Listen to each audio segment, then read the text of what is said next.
Assalamualaikum warahmatullahi wabarakatuh. Perkenalkan, nama saya Anindya Sinta Maharani dari kelas A1 dengan NIM 2510501117. Hari ini saya akan membawakan materi yang berjudul radikal bebas.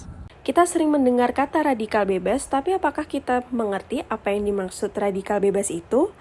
Dalam kimia organik, radikal bebas adalah karakter utama dalam banyak reaksi penting. Bayangkan mereka sebagai atom atau molekul yang sangat gelisah karena kehilangan pasangan. Karena kesepian, radikal ini menjadi sangat agresif untuk mencari pasangan elektron dari molekul lain. Inilah yang membuatnya sangat reaktif. Lalu, notasinya biasanya sering ditunjukkan dengan tanda titik di sebelah simbol atom atau molekul. Radikal bebas yang berlebihan dapat menyebabkan stres oksidatif yang berperan dalam penuaan dan berbagai penyakit. Dalam farmasi, radikal bebas bisa dicegah dengan antioksidan, tetapi juga dimanfaatkan pada terapi kanker, serta dapat terbentuk selama metabolisme obat di hati. Terdapat 3 jenis radikal.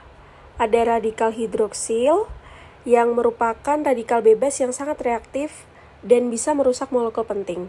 Di sini terdapat analoginya, yaitu hidroksil radikal seperti tukang rusak super cepat di rumah kita. Lalu tubuh kita berperan sebagai rumahnya.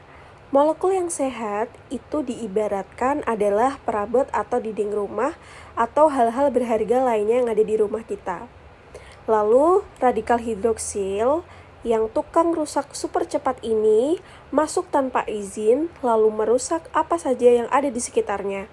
Dan antioksidan di sini berperan sebagai satpam atau alarm yang bisa menangkap tukang rusak ini sebelum terlalu banyak kerusakan yang ditimbulkan.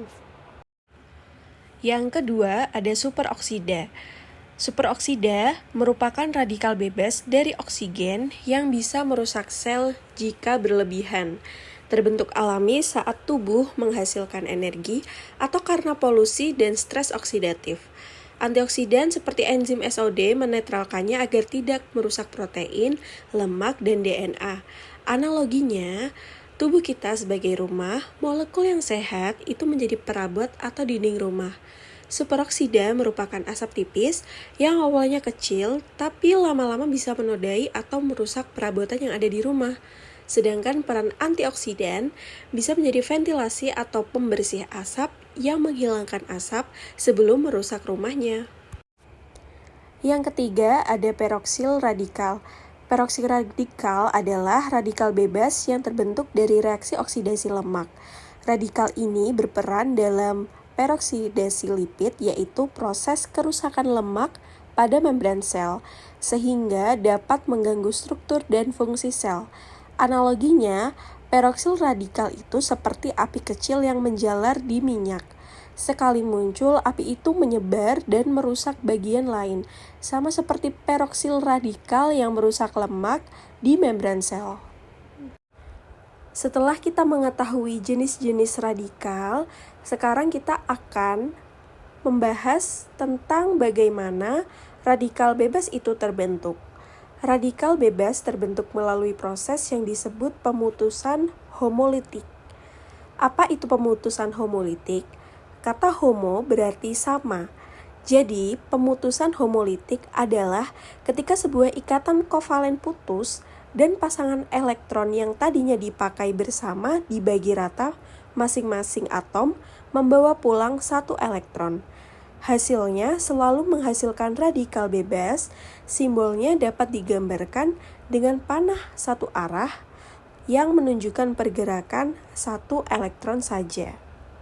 Lalu, apa jadinya kalau radikal bebas yang haus elektron ini bertemu dengan molekul alkana yang stabil?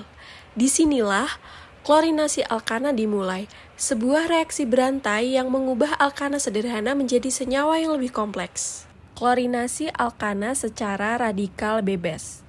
Apa itu klorinasi alkana radikal bebas?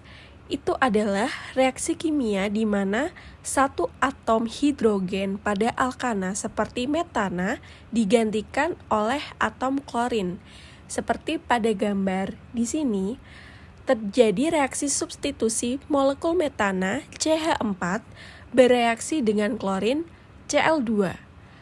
Syarat reaksinya harus ada panas atau cahaya.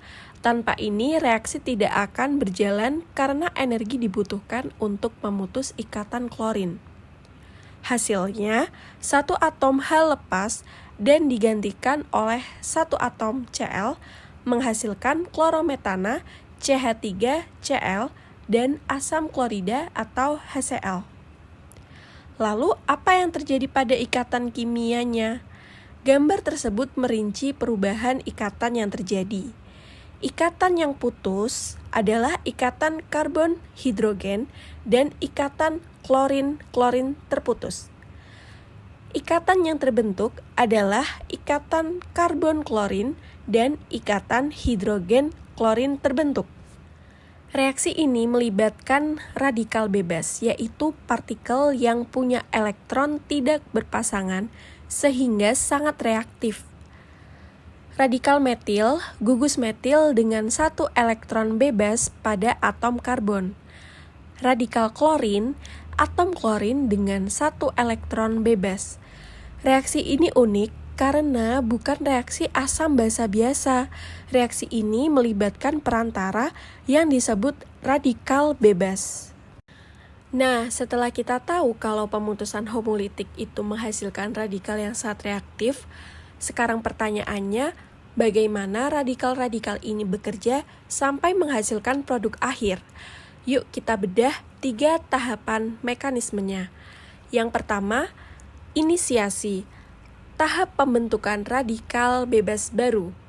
Sebagai contoh, radikal bebas bisa terbentuk lewat reaksi Fenton, yaitu reaksi redoks antara besi 2 Fe2 dengan hidrogen peroksida H2O2.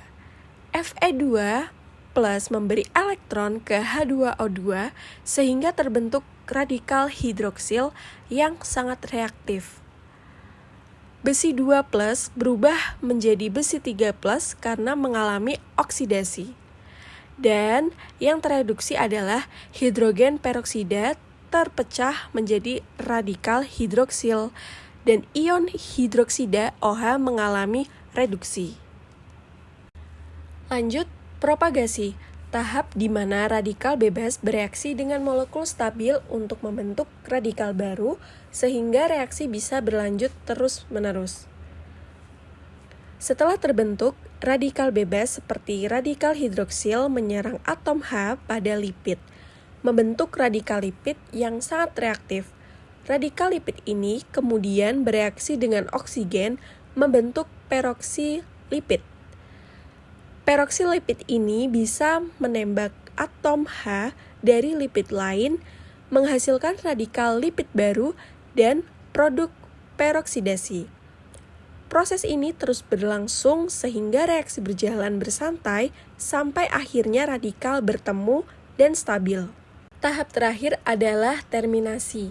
Tahap terminasi adalah saat radikal bebas bertemu dan saling menetralkan sehingga reaksinya berhenti.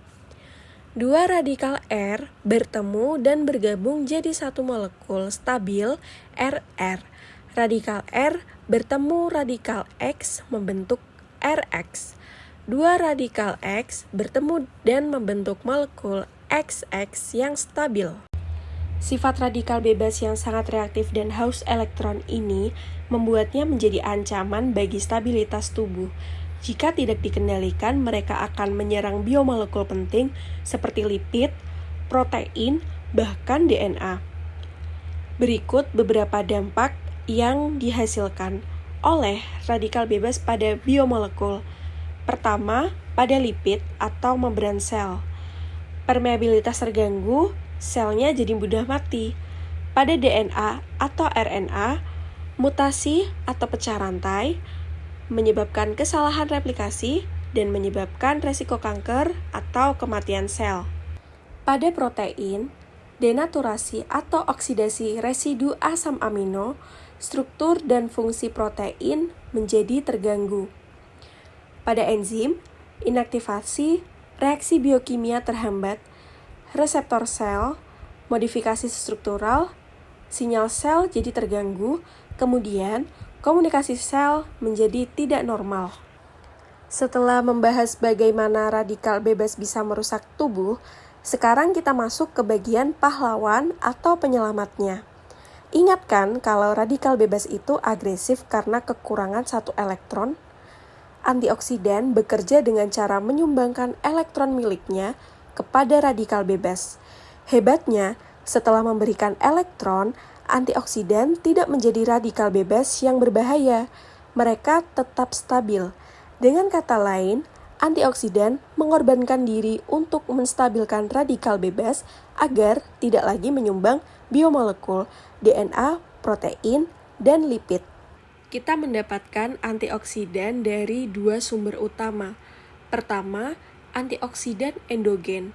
Ini adalah enzim yang diproduksi secara alami oleh tubuh kita sendiri.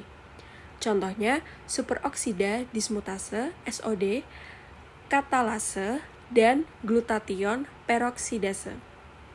Mereka bekerja seperti pasukan khusus yang langsung memburu radikal bebas di dalam sel. Yang kedua adalah antioksidan eksogen. Ini bisa kita dapatkan dari asupan makanan sehari-hari. Contohnya seperti vitamin E yang larut dalam lemak. Fungsinya untuk melindungi membran sel dan lipid dari oksidasi. Lalu ada koenzim, menangkal radikal bebas dalam membran sel, mencegah peroksidasi lipid. Lalu ada karotenoid atau beta-karoten, menetralkan radikal bebas di lipid atau membran sel. Antioksidan yang larut dalam air, contohnya ada vitamin C atau asam askorbat. Ini bisa menetralkan radikal bebas di sitoplasma dan cairan ekstraseluler. Ada glutathione dan ada asam urat untuk menangkap radikal hidroksil dan peroksil di plasma. Kita lanjutkan pada mekanisme kerja antioksidan. Antioksidan adalah molekul yang melindungi sel dari kerusakan akibat radikal bebas. Secara kimia, antioksidan bekerja dengan cara menetralkan radikal bebas. Pada contoh, vitamin E mendonorkan atom hidrogen untuk menghentikan reaksi oksidasi berantai. Sedangkan vitamin C mendonorkan satu elektron agar radikal bebas menjadi stabil dan tidak reaktif.